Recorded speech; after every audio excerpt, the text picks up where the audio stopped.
Hey guys, welcome back to my another new mini blog.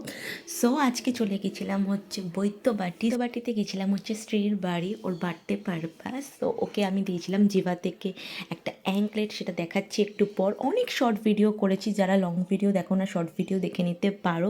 So অ্যাঙ্কলেটটা কেমন হয়েছে অবশ্যই জানাবে। আমার তো ভীষণ ভালো লেগেছে, আর যাকে দিয়েছি তার তো ভীষণ পছন্দ, সে নিজেই চয়েস করেছে। সো যাই হোক, এটা হচ্ছে শ্রীর ভাই রোদ্দুর, ওর জন্য কিছু এই স্ন্যাক্স কিনে নিয়ে গেছিলাম চকলেটের মধ্যে। তারপর চলে আসলাম লাঞ্চ করতে। লাঞ্চে অনেক কিছু রান্না করেছে আন্টি, অ্যান্ড আঙ্কেল করেছে হচ্ছে মাটনটা জাস্ট দারুণ হয়েছিল। অ্যান্ড অনেক রকম ছিল, মাছ, মাংস অ্যান্ড তরকারি প্রচুর। তারপর ওকে আরও কিছু গিফট দিয়ে দিলাম, প্রাইমার, ব্লাশার অ্যান্ড একটা কনসিলার। তারপর আমি খেয়ে নিলাম একটা অরেঞ্জ জুস। তারপর ওর দোলনাটাতে একটু দোল খেয়ে এবার চলে যাব বাড়িতে। সো বাড়ি যাব না, আরেকটা জায়গায় যাব। কোথায় যাব সেটা সেকেন্ড পার্টে দেখাবো। তো ওরা সবাই মিলে আমাদের ছাড়তে এসেছিলো, খুবই ভালো লেগেছে ওর বাড়ি থেকে। অ্যান্ড বলেছি আবার খুব তাড়াতাড়ি যাব। সো খুব তাড়াতাড়ি আবার মিট হবে। অ্যান্ড সেদিনটা খুব ভালোভাবে কেটেছে। সো ওকে টাটা করে এখন বেরিয়ে যাচ্ছি। অ্যান্ড আমার ভিডিওটা ভালো লাগলে অবশ্যই একটা সাবস্ক্রাইব করে